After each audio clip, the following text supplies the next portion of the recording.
Hello, my name is Luca, and I'd like to bring you some light. Today I'm very excited to bring the first in a series of videos about Cardano. This blockchain I feel is poised to give humanity a chance at a more equitable future. Cardano and its token ADA seek to spread the power, the concentration of power, from the inside out to the edges. And as we see the threat of authoritarianism rise around the world, many people are losing trust in these systems. And if we build on Cardano, we see it a way forward for the media, a way forward for our financial systems, and a way forward for democracy itself. I realized shortly after I started doing research for this video that it will be a series of videos, and this will be a long video. My thesis for why I believe in Cardano has so many different layers. I'm completely partial, by the way. I have a tattoo. Pasty thighs save lives. And I'm building a game called Pocket Town, me and a small team, on this blockchain. So, of course, I have a vested interest in skewing the data to my own beliefs, right? Because I'm invested. It's my largest crypto investment. I'm building on it. I'm building a business on it. So I'm partial. We have to take that into consideration, but I will, as always, try to present the data as it is. And after doing that research for this video, it really just reaffirmed my belief. Anyways, enough of that. Let's get it!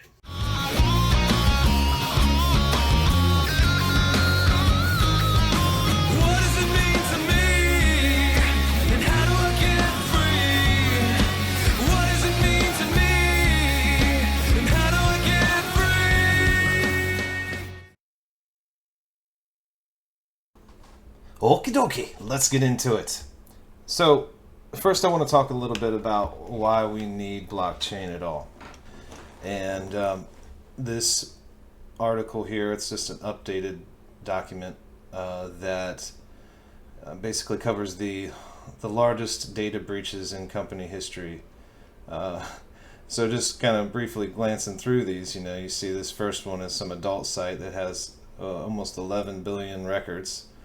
And these records are various combinations of names and email addresses and pieces of information that hackers are able to put together to scam you or just get into your accounts. So you got Yahoo with 3 billion, some site I've never heard of, another billion. Here's almost another billion, First American. LinkedIn 700 million. Facebook 533 million, Yahoo 500 million. I mean, it just goes on and on and on and on. And in a world where your identity and your data is increasingly important to your functioning in society, to have this amount of insecurity in our centralized systems, the vulnerabilities to hacking, because guess what? These hackers know all of the languages that these programs are written in, all these websites. They know the vulnerabilities and they find ways in. They just do. And a centralized site that's written in a standard programming language is going to be the most vulnerable, in my opinion. I'm not a programmer myself. I know some about it, but you just keep going down. You see breach after breach, and these are centralized programs that we all use. Whether it be websites or apps, however you want to look at it. But these guys have our information. Experian, we're supposed to trust them with our credit, and they leak our information. But yeah, that's why we need blockchain, because it actually gives us a chance against hackers, right? Because they're still going to find ways in, even with decentralization and the advantages of the security of the blockchain. They're still going to find ways in, and they have. Can't record no videos around y'all. I love you though. I love you. So this site documents all the DeFi exploits that have happened so far. Just keeps a running record of them, and so far $1.7 billion have been lost. But this is not even close to the amount of money that has been lost from hacks, whether it be of hacks of centralized exchanges, You know, hacks that don't get reported, that get swept under the rug, things that are turned around by white hats, angel hackers that come in and help you figure out the problem and solve it for you, is often the way that works out. But the all of these different DeFi protocols, and most of them running on Ethereum, which we'll talk about in a second here. They find these exploits, and they break in and they steal people's money, and it's real losses to people.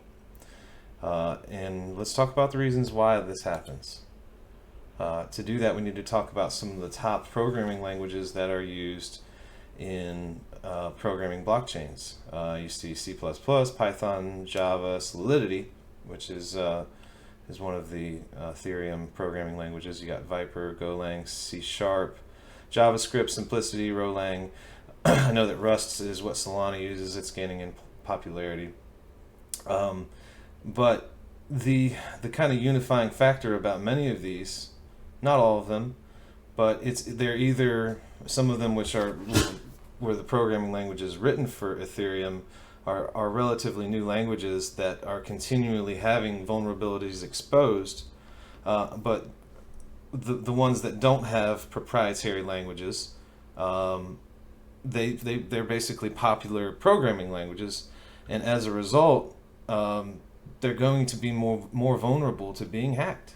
That's because a higher proportion of hackers are going to know how that particular language has its vulnerabilities, and it's really a matter of when, not if, every blockchain gets hacked. If it achieves a high market value, it will attract the attention of hackers, and they will all get hacked at some point or another, in some way or another. So to give evidence to the fact that the most popular programming languages used for the blockchain are correlated heavily to the most popular programming languages used by developers worldwide. And what you don't see on here is Haskell, which is below the chart, and this one stops at 2.8%, but Haskell is at 0.25% of worldwide developers. And there's some significant advantages to this when you consider that the structure of Cardano is largely written, and now that it is written in Haskell, it becomes highly modular and very easy to verify mathematically, very easy to prove concepts that you may have verified academically, which of course is the way that Cardano functions. Its development is it does the research first and then it implements, which has made it much slower in development, in addition to the fact that Haskell is not a popular language. Now, of course, eventually people will be able to use any language to develop on Cardano. That's part of their plan. But the fact that the core protocol and its consensus is written in Haskell gives it a significant advantage over all other blockchains, in that the hackers, the smaller hacker community that exists that knows Haskell well, is going to be far lower number than the amount of hackers that are going to have intimate knowledge of these other languages. And easier targets are easier targets. The natural tendency is for people to do what is easiest, and I believe that Cardano would be the least likely target, as far as people just trying to get funds out, and unless it was just a targeted attack. So one of the things that makes me both frustrated and incredibly bullish about Cardano is the fact that the media is incessantly attacking Cardano. They consistently manipulate the information in a way to negatively portray Cardano. And there's a lot of reasons why people call them the crypto mafia, or a lot of different things. But quite often, if the name starts in coin, of the site, it's more than likely media propaganda. It's more than likely paid for articles. That's usually the way that works. And this particular article which was attempting to attack Cardano's decentralization, or the idea that we had good wealth distribution. This article says 10% of Cardano top whales holds 94% of ADA's total circulating supply. Okay, that sounds bad, right? You hear that and you think, oh wow, are we just participating in something else that's just the elite ruling everything? It says overall the whales control 31 billion out of ADA's 33.43 billion circulating coins. So basically, and the article even mentions Polkadot and Solana. It says, without a doubt, accumulating more ADA at this crucial moment could lead to the rising development of the Cardano network. Additionally, other data from Santiment shows that Cardano, Polkadot, and Solana ranked as the top 3 networks with a substantial development in 2021. But they don't say anything negative about their distribution, right? It would have been a timely place to mention, that Solana happens to have this statistic, or Polkadot has this statistic related to distribution.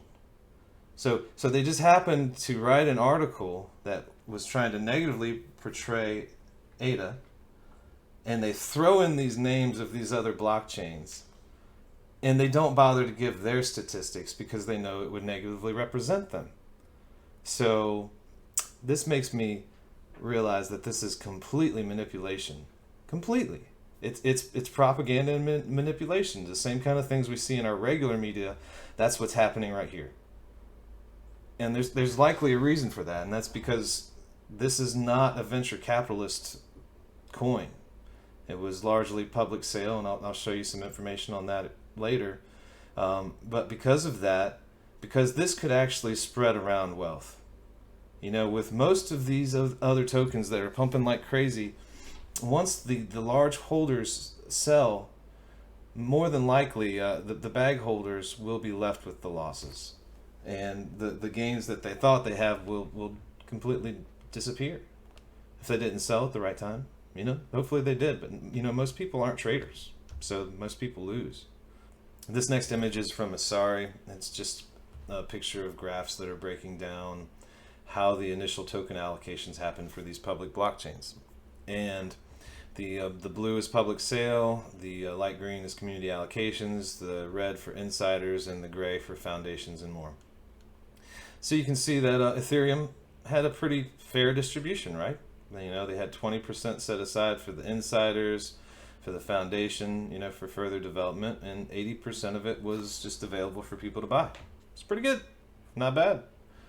And you look over at Binance, half and half. You start to feel like it's a little less fair, right? Because the company that's developing it just says, all right, half of this is ours. But it's not the worst, okay? I'm not hating on Binance here. They've done a lot, but that's not completely fair now, is it? Not really that close. Polkadot, we see more problems starting to form here, right? Because 42% of this graph, the initial supply, the initial token allocations was given to the insiders, foundations. 33% was sold to insiders, and 42% was kept internally. So that leaves only the remaining 25%. So 25% is what was fairly available. So I would imagine that the gray and the red here got a better deal than the blue. What do you think? Cardano over here looks pretty darn nice. It was largely public sales, and yep, they had teams and developers that got a large chunk at the beginning, and you could talk bad about that all you want, but it's not in my view, it's not an unfair percent. And the foundations got 2% of the initial supply, but so that leaves 81%. 81% was just available.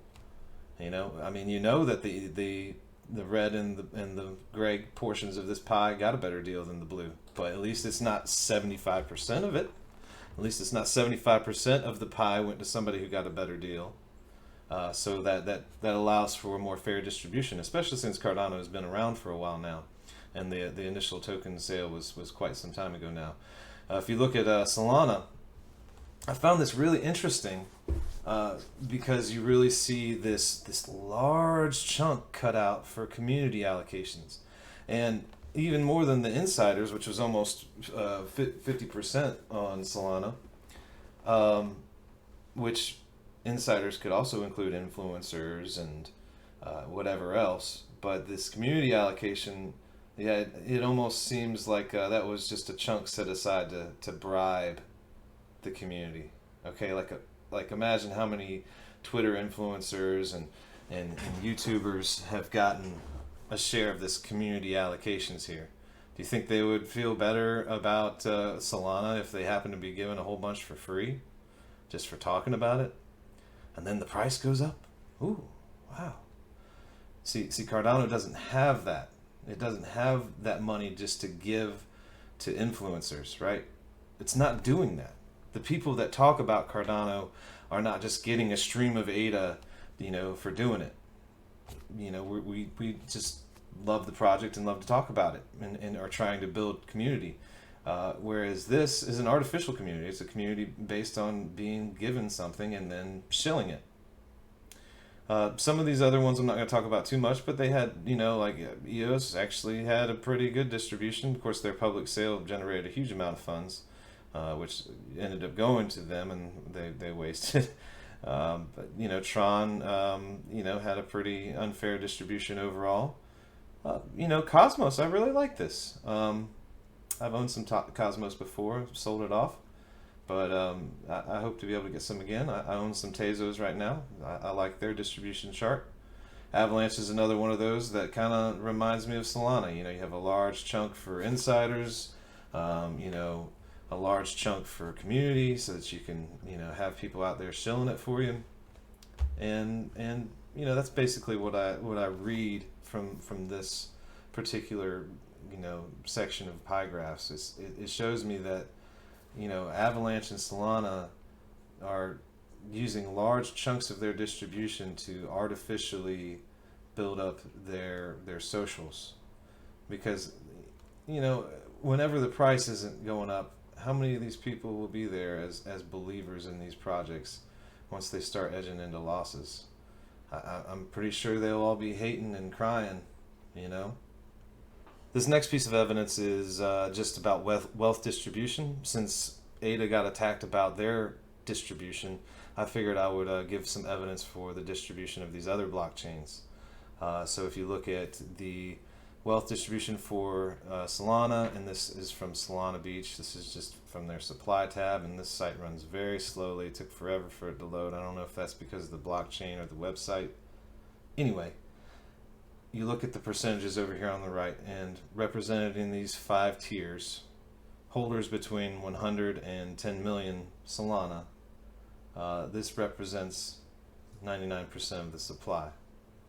And the amount of addresses that are composed holding 99% of the supply of Solana is 1.5% of the total addresses. So the amount of addresses holding 99% of the Solana supply is held by 1.5% of the total addresses in Solana. I don't know if maybe people make a whole bunch of addresses for whatever reason, or if this is because of the frequent DDoS attacks that seem to take their network down. This seems like a ridiculously high amount of wallets to have for 0.001 Sol to 0.01 Sol. And this is an example of the vulnerability of their network. The fact that people can just create all these wallets and not really have anything in there, and then use that tiny amount of Sol to execute DDoS attacks on their networks. I don't know how it works exactly, but I know they've been taken down a few times. But regardless, this distribution looks terrible. So you got 67 people hold 30% of the supply, and another 778 hold another 31% of the supply. So less than 1,000 people hold 62% of the supply. And if you extend that out to 90% of the supply, 90% of the supply is held by less than 4,000 people. Contrast that to 94% of the supply in Cardano being held by 200,000 wallets. And these are not all whales. These are just people that have a good chunk of ADA. And, it definitely indicates that there's a more widespread holding of moderate amounts of ADA versus this high concentration. Less than 4,000 people, 90% of the supply. Less than 4,000 people, 90% of the supply of Solana. And a lot of these, I looked at the actual accounts, the wallets, and they all have very strange staking contracts that they're locked up in that many of them release soon, a lot of them between here and March. So, I would expect March to be a really hard dumping time for Solana. To give further evidence for how ADA's wealth distribution is much more well spread out than other top cryptos, I went to BitInfo Charts and pulled up their rich list. Dogecoin has 0.83 of its total addresses holding 92.66% of the supply. And if you go to 6% of the total addresses hold 97.82% of the supply. That's not looking too good. What was our stats again? 10% hold 94%? Okay, so we're doing better than Doge. But surely, Bitcoin. Bitcoin is probably, it's much more decentralized. It's well spread out. I'm sure their wealth distribution is better than Cardano. Of course, it's been around. Oh, wait a minute. So 2% of the total addresses hold 94.64. Wait a minute. So we had 10% of our holders hold 94%, but Bitcoin has 2% of its holders holding 94%. I must be thinking the wrong things are bad. I'm very confused. Okay, Litecoin. This is probably pretty good because a lot of retail traders bought Litecoin. 5.59% of the addresses hold 97%. What the? All right, Bitcoin Cash. I like Bitcoin Cash. It's a good coin, right? 2.28% holds almost 98%. Oh, come on. It really strikes me how much hate we get for a project that is trying to accomplish fundamentally good things in the world. It's really striking because we get hate for everything that's accomplished in the development. If the smart contract functionality is added to the blockchain, they'll say, why aren't the dApps here? Why aren't they instantly launched? And there is so much development going on in Cardano, and the community is so strong, and the amount of hate that we get is completely undeserved. And we try internally as a community to keep ourselves from spreading that negativity back, but it's very difficult. But ultimately, it reaffirms my belief that we're doing something good here with Cardano, with what we're building. And I want to talk about just a small piece of that, aside from all the systems and everything that could be built on Cardano to help give us a better future, a chance for a way to save democracy, really, because we've never had a true democracy. We've had this weird representative democracy where they say, oh, you can choose between these people. But a true democracy where the people actually decided, the common populace, and having different styles of voting that allow for tiered choices and just a nuanced array of things to really allow true democracy to flourish. And so I look at this wealth distribution chart for the world. It just, it's a round shape, and it kind of shows the dominance that various countries have. And you look at the United States, and when I see the United States, I think it is an empire in decline. There's a lot of evidence that I'll discuss in further videos about this, but we have 106 trillion of the world's wealth as of 2 years ago. And where Cardano is investing, where they are more well suited to be a part of the future, a future that can really only get better. because Africa has gotten absolutely destroyed, and I have a feeling that they are going to emerge from the sickness better than any other nation. And while that's happening, they are starting to adopt Cardano systems. And look at the small percentage of wealth that they have. You know, for this continent of Africa, you know, they have less than 1% of the world's wealth. You know, these are amazing people there. They're just amazing people that have been screwed over by outside or inside sources. But so many good people there that just need a good system and good leaders. And maybe they'll start to get some good leaders now. It seems like some of them are genuinely trying to build for better. But what do you think happens when the sickness is over and Africa performs better from a health perspective due to reasons than the rest of the world? And concurrent to that, you have their systems that are being built on Cardano to give a more equitable future to everyone. So I look forward to making more videos about Cardano, and it's just so exciting to see something that could genuinely bring out a change in the systems of the world and give us a chance to be clever together. Y'all have a good day.